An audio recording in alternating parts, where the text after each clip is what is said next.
And so I found that so many women would compliment me online, always wanted to know where I got my clothes. And it was just pieces I created myself. So there's a problem, there's a hole in the market. I had a solution, and that was to create trend-setting maternity wear. Lesa, Yes. Lesa Milan, is a name that resonates with elegance, creativity, and resilience. As a successful fashion designer, she's the visionary founder and chief designer of Mina Roe, a maternity fashion brand adored by celebrities such as Beyoncé, Serena Williams, Gigi Hadid, to name just a few. Mina Roe has been celebrated in the top magazines like Harper, Bazaar, Cosmopolitan for its innovative and stylish approach to maternity wear. But Lesa's talents doesn't stop here. She's also the founder of My Little Makers, a children's educational brand dedicated to producing early development toys, books, and media. If people are listening to us now or watching us, and they really want to build their e-commerce in the fashion industry, what kind of 3 tips you will tell them they have to follow? Well, fashion...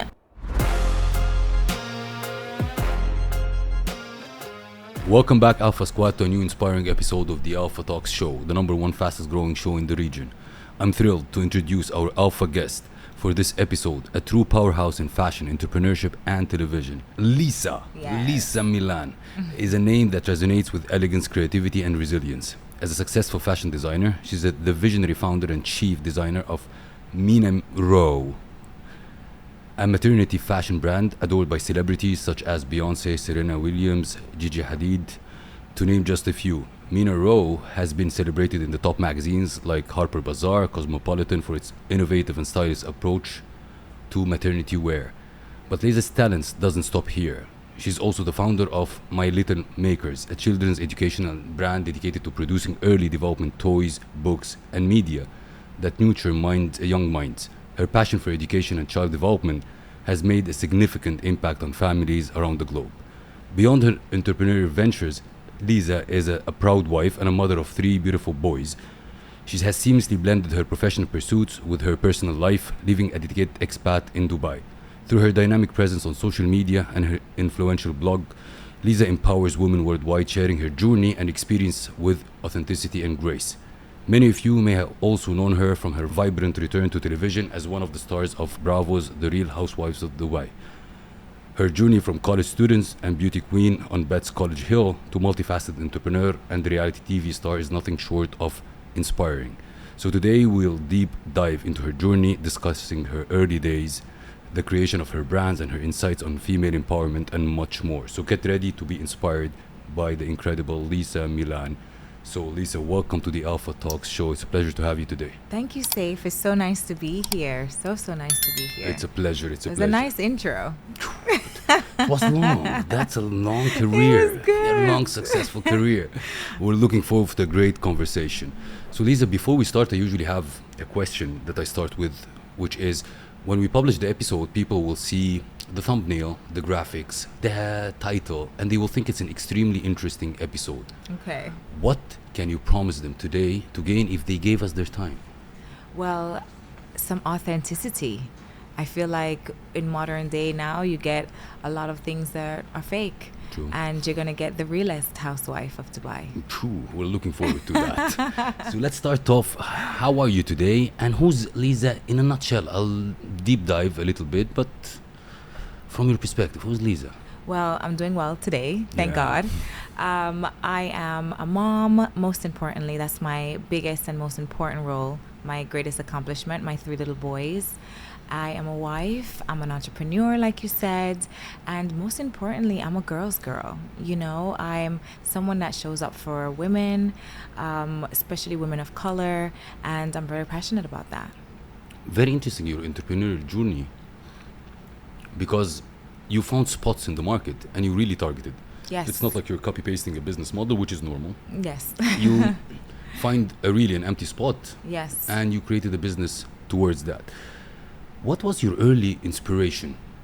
Take me back in the days a little bit. You know what?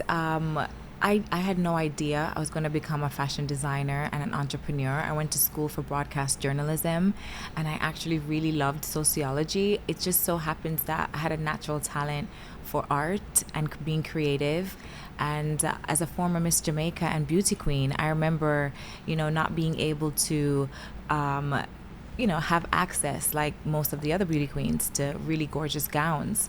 So I started designing my own pieces, won so many awards for them, and from there my fashion career took off. Wow. What made you come to Dubai? Well, Habibi. I heard the story. My husband's been here since 2005, so almost 20 years, and we met in Miami. That's where I'm from. And we fell in love. We did the long distance relationship thing for a year, and then he was like, listen, Habibti, he's not Arab, but he was like, I want to spend the rest of my life with you. Let's build and grow, and Dubai is an amazing place. Let me show you. And I came here 12 years ago for my first trip, and I've been living here permanently for the past 10 years, and I cannot seem to get back home. Was it a culture shock in the beginning or not? Yes and no. I mean, I'm a very Christian girl, and I think some of the culture shock for me was, I never really saw women cover up. So that was a culture shock for me. I felt out of place at times, but I quickly adapted. I learned the culture. I've had so many friends who are Muslim women, and they've shared their culture with me. I've shared mine. This is what's so amazing about Dubai. It's such a melting pot. You have so many different people. It's so diverse. True. And it opens up your eyes. I think when you grow up in the States too, you kind of have this like warped view of what the Middle East is. Absolutely. And it's not until you live here and experience it that you see that, it's nothing like it's portrayed. A quick note, before we jump into this episode, I find this incredibly intriguing. On the back end of our YouTube channel, it says around 75% of you who watch this channel frequently over the lifetime of this channel haven't yet hit the subscribe button. I just wanted to ask you for a favor. It helps this channel so much if you choose to just subscribe. It helps us invite guests that give you great value. It helps us scale the production, and as well makes this show bigger and bigger for you. So if I will ask you just one favor, and if you enjoyed the previous episodes and you're currently enjoying this episode, could you please hit the subscribe button? I love your support. It's incredible to see all your comments and engagement, and we are just starting. I can't wait to go on this journey with you. Thank you so much, and I will repay this gesture by making sure that everything we do on this show makes it bigger, and better. I'm committed to do this promise. Do we have a deal? Thank you so much for subscribing. It means the world to me. Your entrepreneurship journey is inspiring and amazing in a sense. Thank you. I want to start with My Little Makers first. Yes. Because it's a brand that developed something that I believe it was not in the market. You saw an opportunity. What inspired you to create something like that? So My Little Makers it's a passion project. I absolutely love being a mom, like I said earlier, and I was able to teach all three of my kids how to read before they were 3, or by the age of 3-ish. And a lot of people didn't understand how. And credit to my mother-in-law. She was very adamant on, just reading to your kids from an early age and encouraging them and, introducing them to alphabets and phonics. And it just kind of grew from there.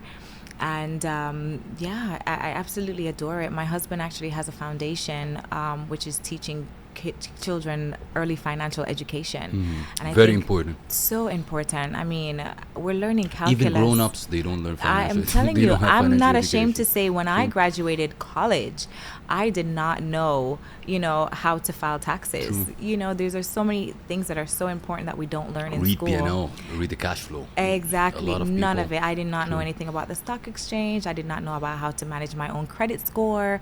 None of that. And so my husband's passion for financial education for kids as well, I think kind of helped to mold and shape My Little Makers. So your 3 kids are Thank financial you. advisors. Oh my God, they probably will be. Let's go to Mina Roe. Yes. What was the idea behind? And a lot of traction Yeah. happened with the brand. It has. I've been really, really blessed.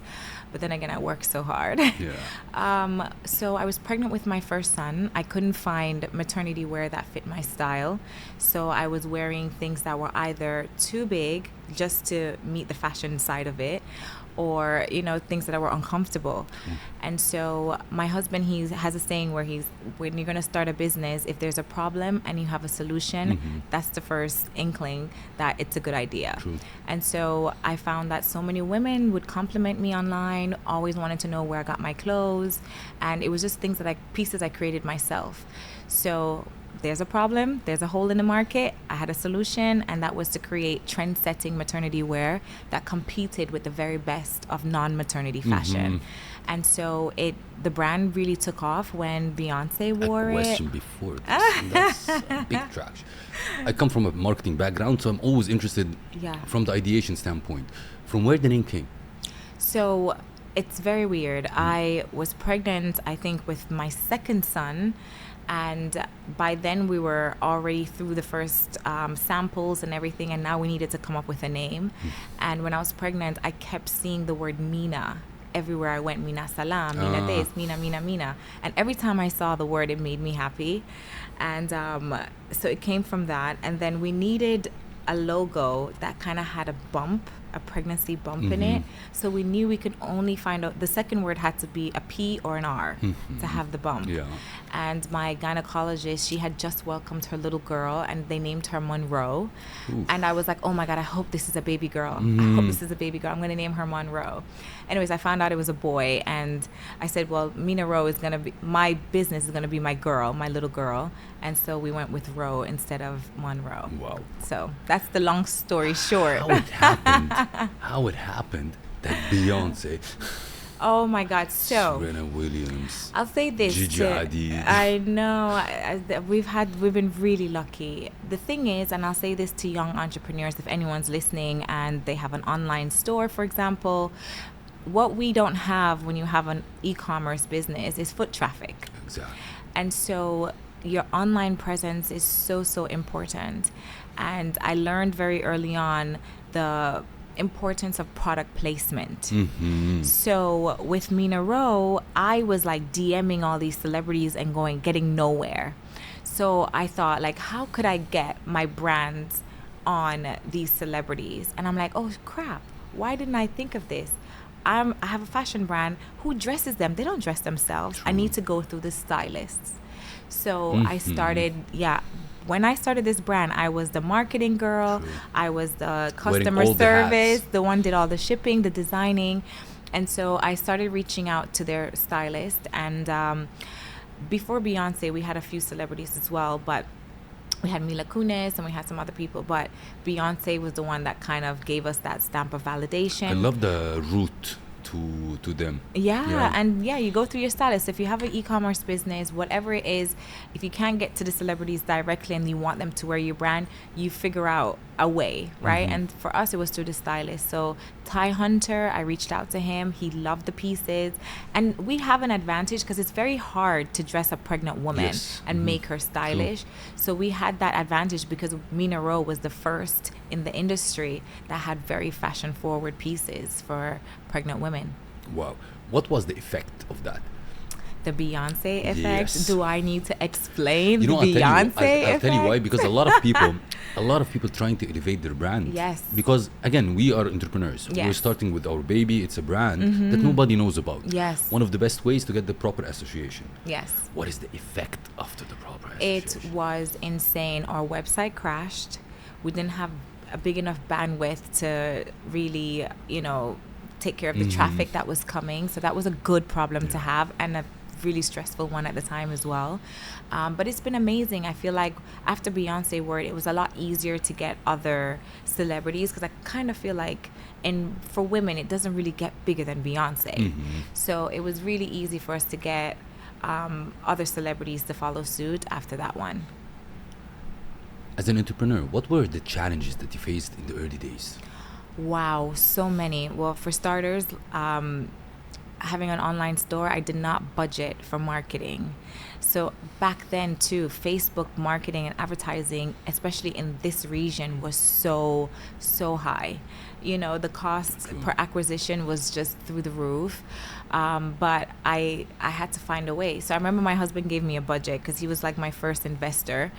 And I used up all the budget to build a website and to get all the products. And then I was like, oh, yeah, great. Well, how do I get people to know the brand even exists? You need a marketing budget. So when you are creating a brand or creating any business online, you have to factor in marketing.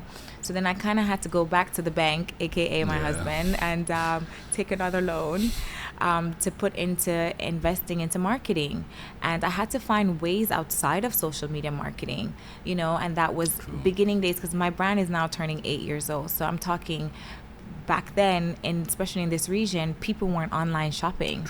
And if they were, they needed cash on delivery. It wasn't a thing like it was in the Western regions. So and I believe that even in this region back in the days, pregnant women didn't thought or think about being stylish. Absolutely not. They didn't. And if they did, they didn't know where to shop to find it. And so our biggest challenges early on, especially in this region, was people not trusting online shopping. So e-commerce was not a thing. We were one of the first e-commerce stores. And so I kind of had to divert and start marketing in Australia, the UK, and the US to start with. And then when my brand grew there, it kind of picked up traction in the Gulf after. If people are listening to us now or watching us, and they really want to build their e-commerce. Yes. In the fashion industry, what kind of 3 tips you will tell them they have to follow? Well, fashion, I know a lot of people think fashion is oversaturated, and in some ways it is. However, I feel like there's room for everyone. And so if you are going to start a fashion brand, I feel it's important to have a niche, because I feel a niche sets you apart in a sea full of sharks. You know? So my first advice would be, if you're doing fashion, for it to be a niche. But if you're doing any business at all, whether it's fashion or beauty or anything, you want to sell light bulbs, it doesn't matter what you're doing, you always have to do market research. You need to make sure that there is a demand for whatever it is that you're trying to supply. If there's no demand, then you're just going to run into a whole bunch of, you know, hurdles. Some people have ideas, they believe in it so much, and they throw it in the market, and there's no demand for it. Yeah, if there's no demand, unfortunately, that's one of those, like, you know, come to I would say come to Jesus moments when you have to be like, okay, maybe try something else. And I'm not someone who would discourage anyone, but number one, definitely do market research, find out if there's a demand for whatever it is that you're trying to sell. The second thing would be marketing. Invest in marketing. Always put a budget for marketing, because it doesn't matter where you are. If you're online, no one knows that you have the product, so they can't shop your stuff. And my third thing would be, don't give up. Actually be persistent, because it's so easy to quit. And with my 3 little boys, they're footballers, and I have to keep telling them, like, winners never quit and quitters never win. It sounds cliche, but it's so because people always quit at that last hump right before they have that breakthrough. So follow through with it if you truly believe in it, and see where it goes. And number 4, I believe the best thing that happened in your business, that you strategically did the brand association. Because we all grow from nothing. We have a no-name brand. With the right association, you can really elevate your brand. Chapeau for this, because it's really something well played and well done. Thank you. If we move to another hat. Reality TV. How the opportunity opened, how it came to you, and how did you took it as yourself and as a family? Well, I did reality TV when I was in university. I did this show called College Hill. And to be honest, after doing that show, I actually said I never want to do TV ever again. So Why? Well, for starters, I'm a control freak. And being on a TV show and not having creative control, I think was not okay for me. I always said, you know, if I'm going to do something else in television, I need to be like the executive producer. I need to be able to script, you know, that would work better for me. And I kind of and by the way, this was pre-social media Yeah. days, so it wasn't like I was dealing with trolls or anything like that. I just didn't like the way I was portrayed, and thank God, though, I feel like I've grown a lot since then. And so when the Real Housewives of Dubai came to Dubai, they reached out to one of my models, who was also my friend. And she was like, listen, I think I have the perfect girl for this, because she is an entrepreneur, but she's like a housewife. She does everything with her kids. She doesn't miss a beat. She's the one that does all the cooking, and she's the one that picks up her kids from school. And then she's juggling all of these different things. You have to meet her. And so when I met the casting directors, they really liked me, and then they just kept calling me back. And my husband's very private, so took a lot of convincing, but we went into it from a business perspective for my brand. Yeah. So if anything he understands is finance, and he knew how much I was spending in marketing, and the target market and the demographic for the people who watch the show were the ones I was selling to anyways. True. So it was just a perfect segue into making my brand a household name. How is the experience in a reality TV? How does it look like? It's There very is no script. There's no nothing. script, and it's very real. Like, not all reality TV shows are unscripted. Some are pretty scripted, that one but is- this one is not, which gets us in a little bit of trouble sometimes. I'm not gonna lie.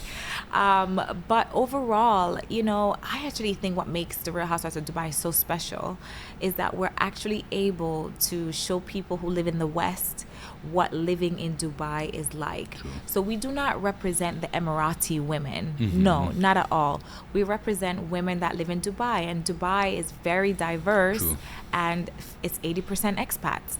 So we're just showing our personal lives and what we go through on a day-to-day basis, and it's been a hit. Being in a reality TV show Yeah.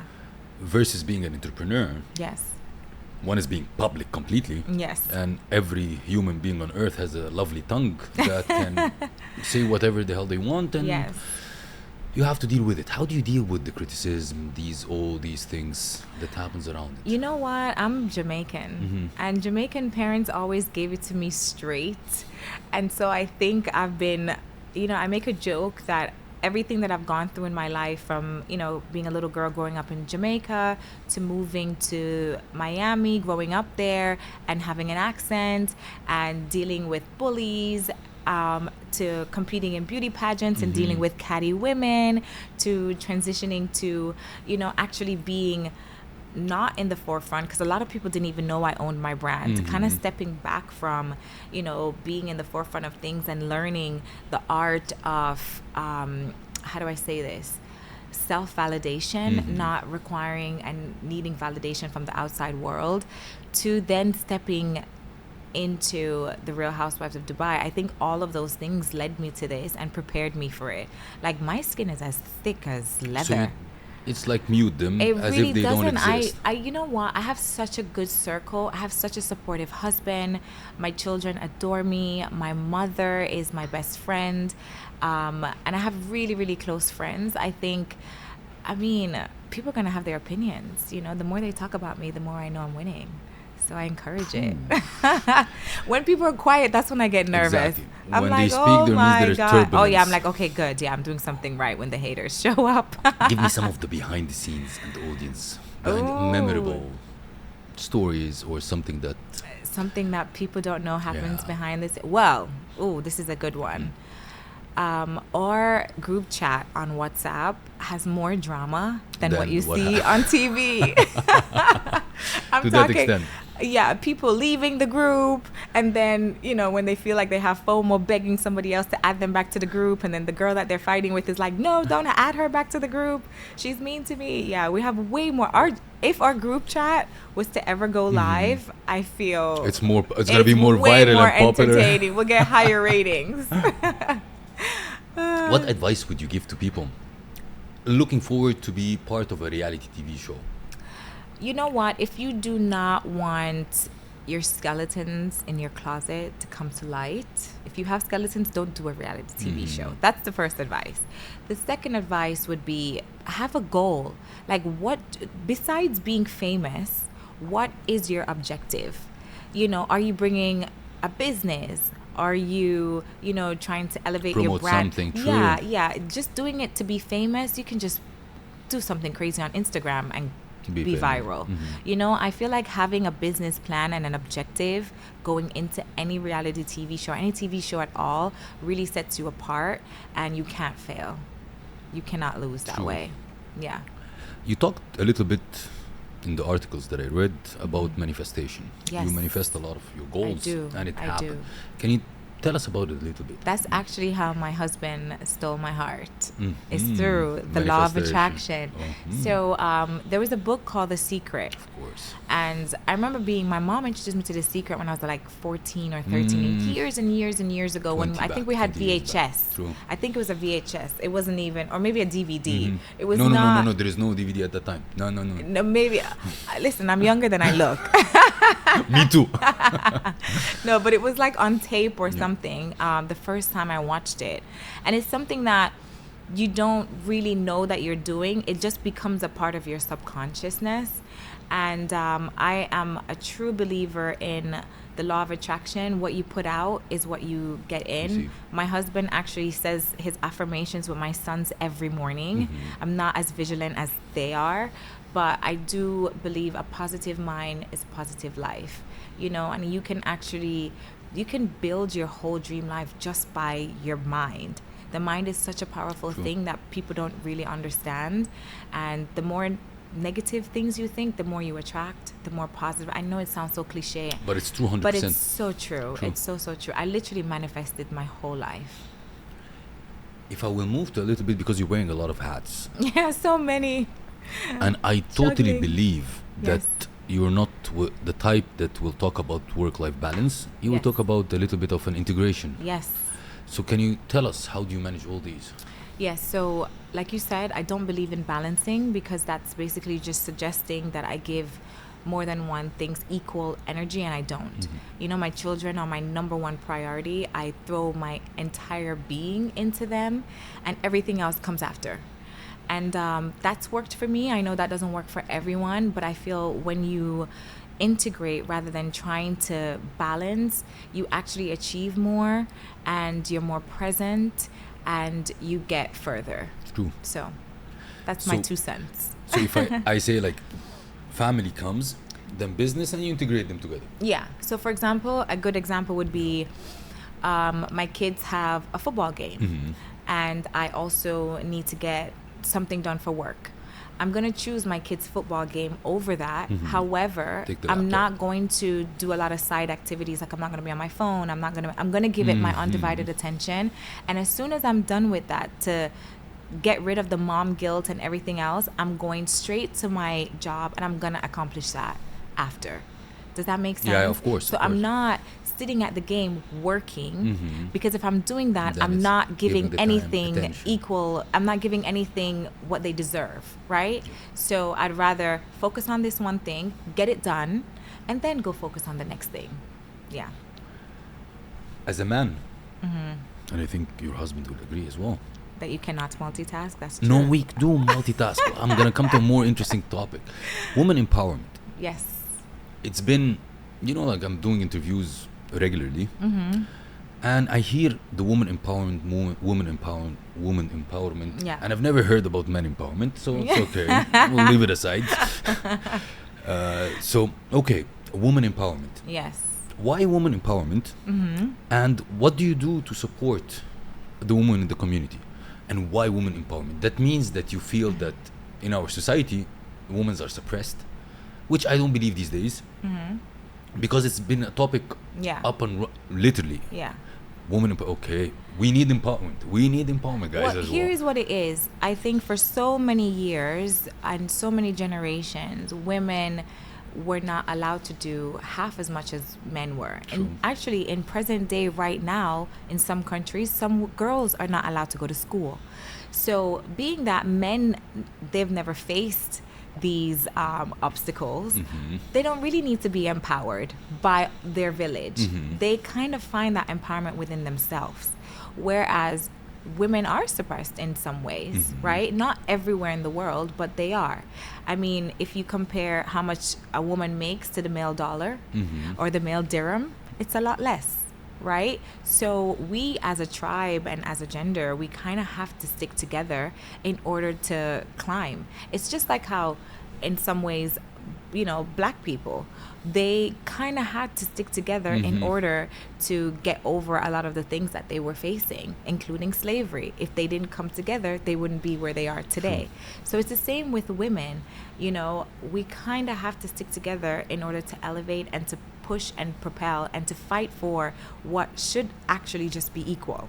So when you hear women empowerment, it's not an attack on men, and it's not, that we need more per se, but we do need more when you really dive. But it's not in a form of equality, or it's a form of equality. Well, it is. We are fighting for equality, and until we get equality, we are gonna have to keep empowering each other and speaking out and pushing the needle forward. What kind of activities you do now, and you want to support all the women in your community? So, for example, for me, I have this whole Black Girl Magic thing that I didn't start the movement, but it's something that's true and dear to my heart. It starts from just me and how I present myself in the world. I think there's always like this negative connotation when it comes to black women. There's certain words that you can't use because it's quite triggering for us, like aggressive, and because we are strong.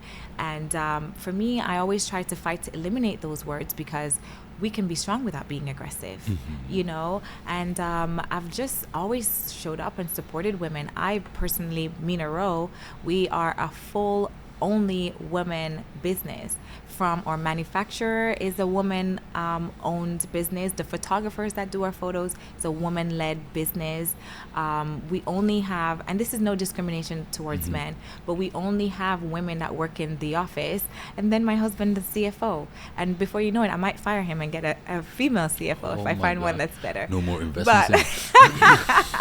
But because he's the one that was, there from the start, he's literally the only male that I work with Mina Roe.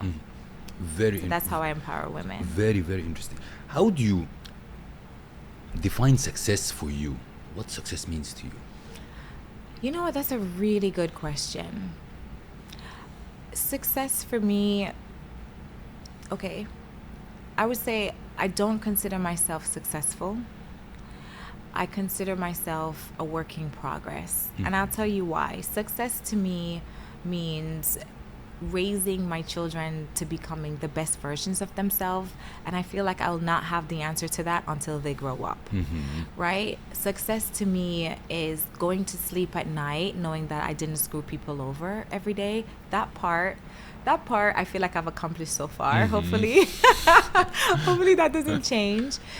Success for me is helping others, knowing that I've made a difference in someone's life. With Mina Roe, I'm so fortunate that I pay so many salaries. People depend on me, and so I can't quit. Yeah, I can't quit. And that to me is successful, as long as it keeps going, right? I don't think I'm a successful person yet, because I feel like my story is still being written. Work in progress. Work in progress, yes. If I ask you, what is your favorite failure? A failure that you're grateful for, that it happened and really propelled either your career or your life? Ay Dios, I fail all the time. I'm constantly failing. True. But something that... I can't think of one specific thing, but I'm constantly failing, and I embrace failure because that's how I learn. I'm just not someone who something bad happens and I go crying wolf and then I quit. No, I'm constantly failing, but I'm constantly learning. You can't so win I don't without failing. Exactly. And maybe I did something wrong that it cost me something, that if I didn't make that mistake and I didn't do it wrong and I didn't fail, I wouldn't get to the next place where I needed to be. So I'm someone that actually embrace failure, because that's how I learn. And I'm very competitive. I compete with myself on a daily basis. And so, it's fun. True. Yeah. If I flip the coin, what is your biggest accomplishment to date? My children, my little boys. When I go out and people tell me, without me being there, my God, your son was so helpful. Your children are so kind. They're so polite. They're so nice. Sometimes I'm like, my kids, because at home they are not like that. But the fact that they behave when they're outside the house, and you know, people have so many amazing things to say about them, they're truly my greatest accomplishment. And my husband, because without him, I wouldn't have these boys and I wouldn't be where I am. Of course. They're my greatest accomplishment. Wearing different hats, Yes. it comes with a routine, Yeah. structure in your day. How your a typical day looks like? Oh, it's very militant, and I love routine. Mm-hmm. The minute, like when we go on vacation, I can't function because I'm out of routine. Like I like waking up at the same time, you know, getting my kids off to school at the same time, going to my office, going to play paddle, and then, you know, going to pick up my kids and then taking them to their sports and then cooking dinner and then making time for this one over here, my husband. Like, but the minute I go on vacation and, you know, the kids are not going to bed at 7 or 7:30, I lose my mind. So I am big on routine. It keeps me structured and organized. But yeah, anything out of place freaks me It's out. true. Yeah, I can't relax. We have a section in the Alpha Talks. It's called the Alpha Quickfire. Okay. So I'll ask you quick questions. Yeah. You give me the fastest answers. Okay, done. So the favorite celebrity who wore Mina Roe. Beyonce. Best piece of advice you've ever received. Be yourself. Favorite place in Dubai. Ooh, Miss Lily's. Des- Jamaican. Describe motherhood in one word. Amazing. Favorite book or movie. The Alchemist. What motivates you every day? Ooh, fear of failure, but I enjoy it. It's weird. The first thing that you do in the morning. Say thank God. Gratitude. Actually, no, I'm lying. It should be gratitude, but I pick up my phone. I go on Instagram. Cool. Oh, because God's watching. I couldn't lie. Your favorite vacation spot. Ooh, I would have to say I love Turks and Caicos. Your favorite thing about being on reality TV. My opinion. Yeah. My voice, making my voice be heard. If I ask you to describe yourself in 3 words. Oh, I would say, that's hard. I can describe other people in 3 words. Entrepreneur, mother. Yeah, the same old, same old. But if I said, you know what, I would say loyal. I would say go-getter. And I would say boss. There you have it. Boss. We have a nugget question in the show where I ask the alpha guest Yes. to define an alpha. What's an alpha for you? You know what? I always say alpha females don't run in packs. And that really resonates to me because I am not like I don't need an entourage. I don't need all of that. Like I am like a one-man band and I'm good like that. So an alpha to me is someone who doesn't need validation, doesn't seek outside validation. They know who they are, they stand in their truth, and they lead by example. The next thing is the alpha quick choices. Okay. So 2 choices, you pick only one. Yeah. Dubai Marina or Dubai downtown? Ooh, downtown. Fashion design or reality TV? Fashion designer. Morning workout or evening paddle? Ooh, that's tough because I play paddle in the morning. Choose one. I would say I would choose paddle. That's my favorite workout, Paddle. so I'd choose paddle. Harper Bazaar or Cosmopolitan feature? Oh, you're trying to get me in trouble. A little bit. You know what? Harper's featured me more, so I'm going to Okay. go with Harper's. Traditional elegance or modern chic? Oh,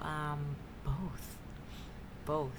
Glamorous red carpet event or cozy family night in? Oh, cozy family night in. Designing a new collection or filming a new season? Designing a new collection. Fine dining at Michelin star restaurant or home cooked meal with the family? Listen, I'm the best chef. The next reality show I do is going to be me cooking. Poof. So, home cooked meal all day. The next on the show is I ask the alpha guest to ask me any question. So you ask me any Okay. question. Up until today, who is your favorite guest on the show? Hello. Every guest. I'm like in front of you. Come on. Don't fail the question. Don't fail. Every guest Oh, that's good. gives me, I would say, a piece of advice, a piece of knowledge that it stays with me. Amazing. Really. Amazing. Oh my Good. God. That was a really good That was answer. that was a really good you really question. meant to say Lesa Milan. It was a really good question. Oh shit. What will be the final message you want to leave the audience with today? Tune in to the Real Housewives of Dubai on OSN Plus. Poof. And if people want to reach you out, what is the best way to reach you? So on Instagram, it's Lesa.Milan, and I'm the only Lesa with an E. So Exactly. That's yes, why yeah. I pronounced it wrong. Yeah. So Lesa with an E, Milan. I will write it in the description as well. Thank you. The final thing is we have in the show, it's called the Alpha Talks Memoir, where the alpha guest has to do a couple of things. Number one is to write their experience about being in the show. Yes. That we do it after the recording. But the second question is to write a question to the next alpha guest. Okay. Nobody knows who's writing the question, so Yes. it's a way of making our alpha guests connect to each other. Okay. That means that you need to answer a question from the previous alpha guest. Okay. So are you ready for that? I am ready.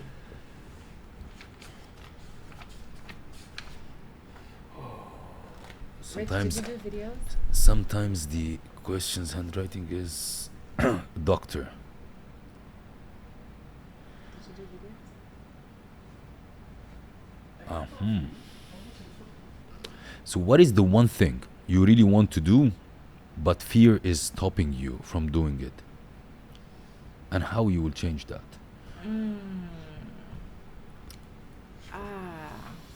One thing I really want to do but fear. I want to buy a new house in Dubai. Yes. What is the fear? The fear is after seeing the floods. That's a good one. After I saw the water Yeah. hitting the kitchen and the ground yeah, floors, I'm yeah. kind of actually genuinely put a pause on Yeah. that. So I'm just waiting to see. Yeah. Very nice one. Build it on a hill. Yes. On a hill. That would be a good one. Thank you very much. It's been an honor and pleasure to have you today. Thank you for Thank having you very me. much. This I'm was sure so fun. I'm sure the audience will enjoy this episode. Thank And you. looking forward to have another episode after the Housewives of Dubai 3, 4, Yes. 5, 6. Yes. Thank you very much. Thank you. That wraps another inspiring episode of today's show. I hope that this episode has ignited your inner alpha and left you feeling inspired, motivated, and ready to conquer any challenge that comes your way. Remember, alphas aren't born, they're made. It isn't about dominating others, it's about embracing your authenticity, leading with integrity, and making a positive impact on the world. If you enjoyed today's episode, be sure to subscribe to the Alpha Talks on your favorite podcast platform. Leave us a review and share the podcast with your fellow alphas. Also connect with us on social media at Seif El Hakim. Share your thoughts, insight, and stories of personal and business growth with us. Let's create a movement of alphas supporting one another. The world needs more alphas like you exactly. Until next time, stay bold, stay driven, and stay alpha.